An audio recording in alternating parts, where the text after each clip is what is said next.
Is Emma O'Brien, and I'm the Director of Taught Postgraduate Studies here in the Faculty of Education in Mary Immaculate College.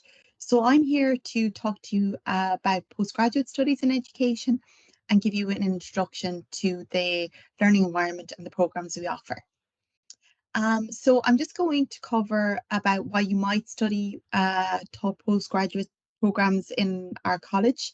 I'll talk a little bit about the Mary Immaculate College postgraduate student experience, and I'll talk a little bit about the different offerings that are available within our faculty. So there's a variety of reasons why people engage in postgraduate studies. Often people are lifelong learners and they really enjoy learning and learning new things, and they engage in postgraduate studies to challenge them and their learning and progress their learning environment. Other people want to make themselves more employable or to progress careers. So they might want to move into a leadership position, or they might want to move into a professional learning position where they start teaching teachers, or maybe a educational support organisations such as the NCSC or IDA that enable them to undertake a more kind of broader educational role in which they support multiple schools and get a bigger perspective of the educational system. Some people want to expand their network, so some people within schools feel very constrained to the skills within their school environment, and they want to make connections with other people and learn from other people, and the postgraduate environment is a great way to do this. Other people want to increase their salary and provide potential maybe to receive additional increments and things like that. Other people are just interested in developing their skills. As I said, they're lifelong learners. They might want to learn a particular area. So for some people, you know, there might be a particular area in the curriculum that they want to learn more about, such as well-being, or maybe the new politics and society module, second level. You know, they might be interested in teaching those modules or teaching students in those areas. So they might undertake a course to enable them to do this. So there's a huge variety of reasons why people might undertake a postgraduate degree. It's often very personal. You know, we try to appeal to all those motivations and support you through the journey, whatever your purpose. I suppose there's a variety of skills that we develop as part of the programs, both discipline-specific skills, but also the broader transversal skills. And I suppose these are kind of related to the broader area of postgraduate education, the transversal skills that you develop. So there's a huge aspect of self-awareness and looking at yourself, your own practice, where you want to go, and setting goals with regard to your own professional learning and how you want to achieve those. So we're very conscious of that personal level. There's quite a bit of assessment on reflection, looking at your values and beliefs as a teacher or as an educational leader, and how you align to those and how you can best maximise those within your learning environment. There's a big emphasis in all modules on research skills and techniques. So we support evidence-based practice, and we look at different ways in which you can gather evidence to support your decisions as a teacher or as an educational leader, but also, you know, find out more and become more self-directed with regard to the development of evidence and research expertise. And there's an emphasis on research management, looking at, you know, managing your time, setting up a research project, scoping that research project, organising that project, but also organising the data associated with that, and data management around evidence and research data. There's a huge emphasis on personal effectiveness. So, you know, broadening your mind, looking at how you can be flexible within change within your education environment, within your classroom or within your school environment, looking at how you can reach your full capacity, or looking at what you might learn and how it can be applied to multiple different contexts within your own personal environment. Assessment kind of covers communication as well. So there's a big emphasis on verbal and written skills. So as part of most of your modules, you'll either have a written or a verbal oral element. There's activities that require you to engage with your class members and communicate that and maybe have a written piece associated with that. So that's something that we develop throughout.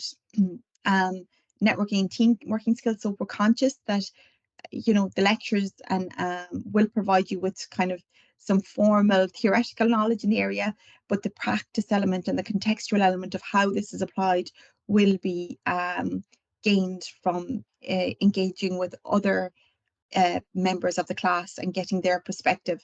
And we're very conscious that there's a significant emphasis on collaboration and peer work and learning from each other, and critical discussion around what that theory might look like in the classroom or within your own classroom and why it might vary between different contexts. So there's a big emphasis on networking, team working skills, and also career management, looking at how you might progress and develop throughout your career.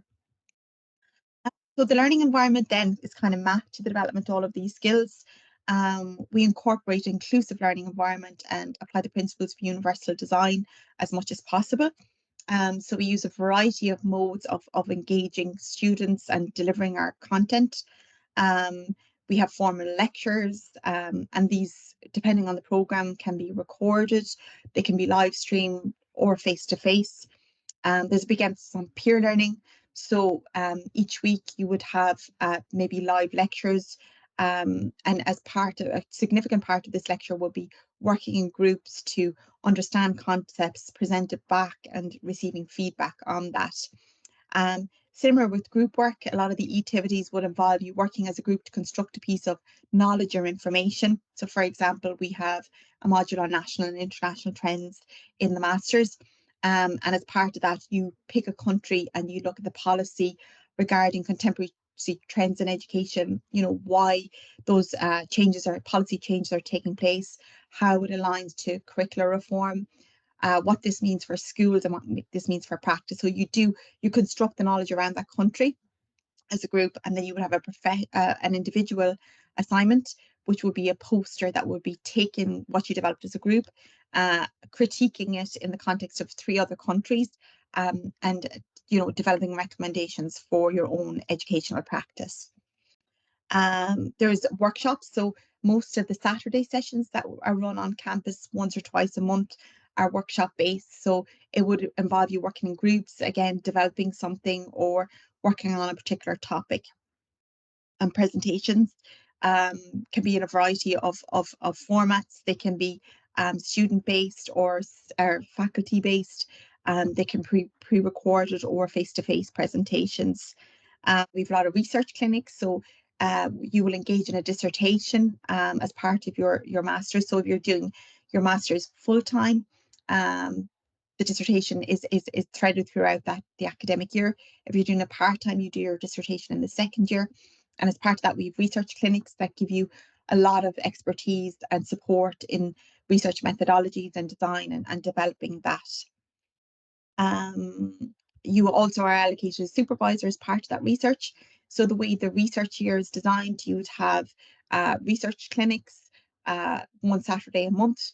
You would have weekly classes from 7 to 9 on a Thursday that are recorded and streamed on the development of skills. And you've supervised research and academic writing workshops as part of that. And then, of course, you're off doing your independent learning as part of that, where you're conducting your research on your practice, analysing the data and bringing it back. And we kind of have a bigger group discussion around that in the research clinics and what that means, and a bit of peer learning around that. So as you can see, it's a very inclusive learning environment. We're conscious to have multiple ways of assessing students, multiple ways you can engage. We look at a combination of individual, group, and group kind of learning. So it's quite an inclusive learning environment, and our aim is to build this postgraduate student community where you can all learn from each other. So as you can see, we have a variety of courses. In total, we have 13 courses offering this year, ranging from graduate cert, graduate diploma, masters, up to PhD or professional doctorate level. So I'll go through each of these briefly to just give you an overview, and hopefully when we have the live Q&A sessions, you'll be able to ask any questions about that. The first program I'm going to talk about is the MEd in Leadership of Wellbeing in Education. So this program is a 2-year part-time program, and you get a level 9 MEd, and I suppose it's targeted at people that want to lead wellbeing within their school context or maybe within the wider community. So we have people from all levels of education, ranging from early years education right up to further and higher education. Um, it looks at how to take ownership and responsibility for leadership within your own settings, and it presents the various theoretical concepts of well-being and how it can apply within your own context. And it looks at a wide range of well-being initiatives, ranging from social, emotional, to physical well-being, mental health, and all of that. And the program is designed in a blended format. So some modules, the modules are run in a 4-week block. So you take one module at a time. For each block, then they can run different. Some consist of pre-recorded content and live Saturday sessions, which are on campus, 2 a month. Other consist of just Saturday sessions, and other consist of kind of recorded content and weekly live sessions. So based on the module coordinator, the programs run different, but it can be taken in a blended format, but there is some face-to-face element, which is a Saturday usually. Then the MEd in Education, Leadership and Management. This is focused on those who want to pursue educational leadership roles. We take a broad perspective of leadership. So we look at the teacher as a leader, but also look at how you can progress into leadership roles such as AP and principal positions and so on. It's very engaging module. There's a lot of reflective-based learning, looking at theories of leadership, how these inform your leadership styles, looking at legislation around leadership and what this means for the leader, looking at organizational culture and coaching and mentoring, looking at school self-evaluation and quality improvement within the school context, and also the leadership, the research element associated with that, and evidence-based leadership. It's a 2-year part-time program. The first year is all taught, and the second year is just a research-based dissertation. Hybrid basis. So midweek sessions are usually one evening a week. The modules are blocked again. And then the Saturday sessions are on campus, but they're also streamed and recorded for those of you who physically can't attend. So, you know, for that program, we can take people, you know, that might want to take the program online. They don't ever have to be on campus if they don't wish to. Then the middle leadership and mentoring in post-primary and primary and post-primary settings. So this looks at the whole element of mentoring and middle leadership within schools, and the AP roles, I suppose, associated with that. It's offered within the Thurles campus, and it's a 2-year program. And in the second year, then you can progress to a diploma and a master's. The program is endorsed by the Centre for School Leadership, and again, it's hybrid delivery. So the midweek sessions are delivered online, and the Saturday sessions are on campus in Thurles, but they're also streamed and recorded, so you don't ever have to come on campus if you don't wish. And the graduate diploma are MEd in special education. So this is a 1-year program. The MEd part, the postgraduate diploma is also a 1-year program. The postgraduate diploma in SEN is government funded and is quite competitive. It's structured in a way that allows you to take time from school and receive backfill for your role. That's the graduate diploma element. And it's very intense and focused on teachers that want to work with students with special educational needs. And there's a variety of inputs. It looks at the whole area of assessment, language literacy, social, emotional and behavioural content, and also the use of digital technologies in supporting those with special educational needs. The MEd then is just research-based masters, and that's just the dissertation element. That's delivered through HighFlex. It's not on campus. And even on some weekends, you don't receive backfill for that, and it's not government funded. Graduate diploma in adult and further education. So this is for people who might have a degree in a subject area that might be interested in teaching this within the further education sector or higher education sector. It's full-time basis over 2 semesters or part-time over 3 semesters. And you basically learn all the elements of how to teach, so curricular design, pedagogy, digital technology, assessment, and so on. This qualification is registered by the Teaching Council that permits you to teach in the further education sector. It doesn't permit you to teach beyond that, only the further education sector. The certificate, diploma, and MEd in autism studies. So this is jointly delivered with the Middletown Centre for Autism.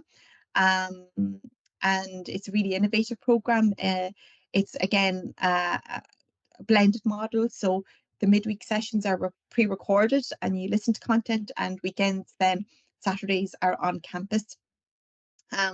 It's designed to, investigate the whole area of autism and exploring what it means and the different experiential, educational, and behavioural perspective of autism and how best to support students with that. So there's 5 modules over 1 academic year. And there's a variety of teaching methods. It's a blended model, and as I said, the Saturdays are face-to-face on campus. Graduate certificate in academic practice then is for those who are interested in teaching in higher education. It covers all elements of teaching and learning in higher education and what that means. It can be targeted those in leadership roles, higher education teachers, or those in professional roles that support teaching, so librarians, educational technologists, and so on. So what students have to do through this module is identify themes of enhancement they want to make their practice, and they engage in reflective practice and a process, kind of an evidence-based process to help them to make that enhancement. The MEd in Literacy Education then is a 2-year part-time programme. And this is again delivered through blended learning. We have a lot of people that are interested in the area of literacy, the primary language curriculum, looking at purchasing of books, the procurement of books, how children engage with literature, looking at how children learn vocabulary and so on. And it promotes research around literacy and what that means and what literacy is in the 21st century and how we can support students within the 21st century to develop their literacy skills. The next programme is the MEd in Digital Leadership and Education. So this is focused on all areas of education, ranging from early years to further education to higher education to those working in private educational institutes. It looks at the whole concept of digital leadership, the broader perspective. So traditionally, most courses are tech focused. This looks at the whole element of digital equality, diversity, and inclusion. It looks at digital pedagogies to support the integration of digital learning technologies within the classroom. It looks at the meaning of digital literacies and how to develop whole institutional approaches to integrating digital literacy into curricula. It also looks at digital infrastructure and the procurement and decision making around digital infrastructure, and using digital infrastructure in an innovative way.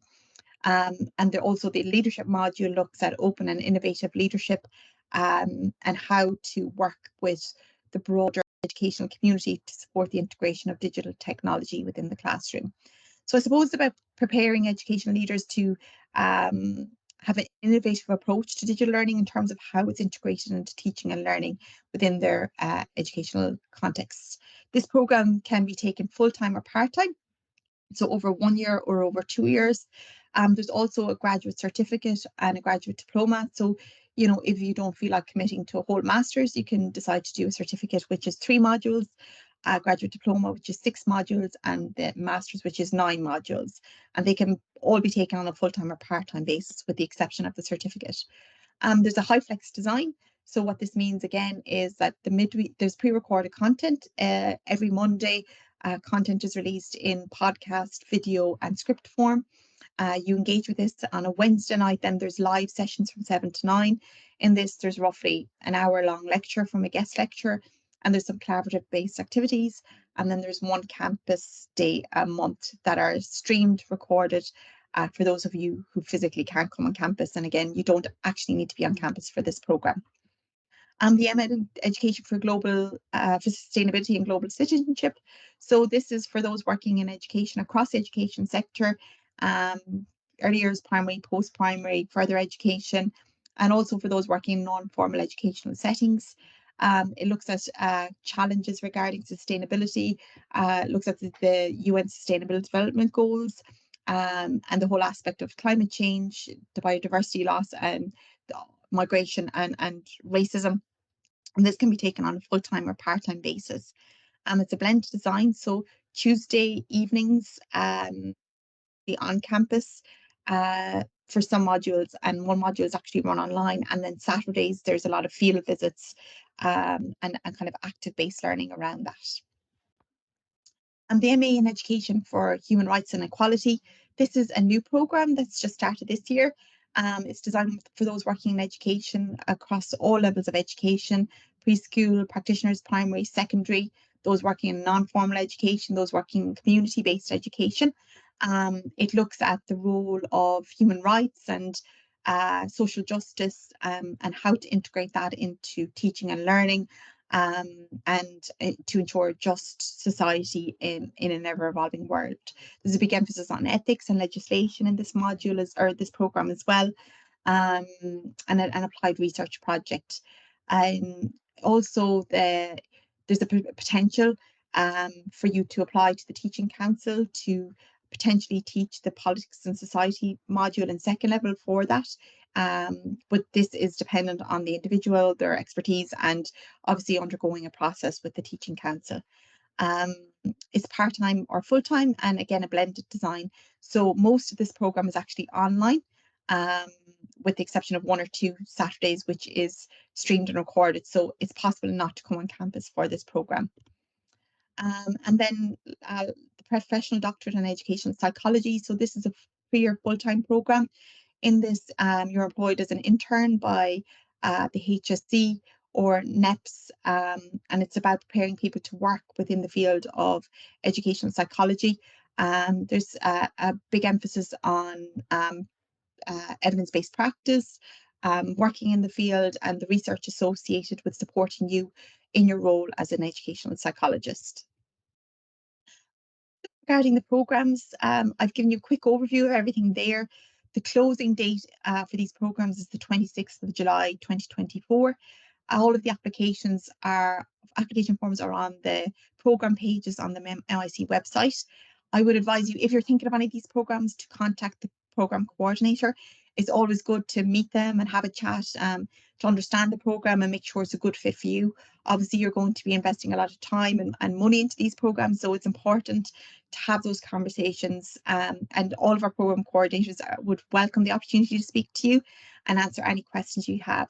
So the program coordinators' details are actually on each of the program pages on the Mary I website, if you want to look into them, or alternatively you can contact me at emma.o'brien@mic.ul, and I can put you in contact with a relevant program coordinator.